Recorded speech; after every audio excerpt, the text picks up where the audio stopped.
अस्सलामुअलैकुम। शुरू करते हैं सबसे बड़ी खबर से। गुल ने दिलान को बता दिया कि वो फरात से शादी कर चुकी है। हाँ, ये वाकई एक धमाका खेज इंकशाफ था।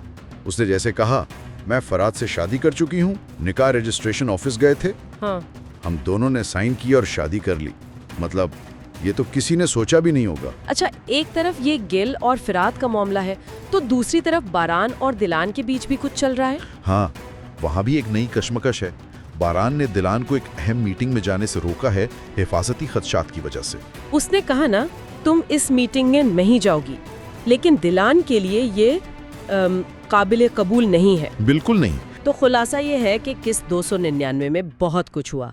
गुल की शादी का राज, उसका आर्जी तौर पर जाना, फुरात का दुख, बारान और दिलान के रिश्ते में नया इम्तिहान, बैरूनी खतरा जो अब अंदरूनी ताल्लुक को निशाना बना रहा है। गुल और फुरात का रिश्ता तो एक बहुत नाजुक मोड़ पर है। और बारान और दिलान के ताल्लुक को अब एक मुनज्जम हमले का सामना है। मीटिंग की जगह की तब्दीली भी अहम है।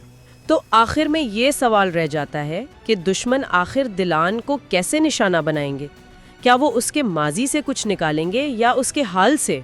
खास तौर पर अब जब वो अपने करियर में आगे बढ़ रही हैं, ज्यादा लोगों की नजर में आ रही हैं।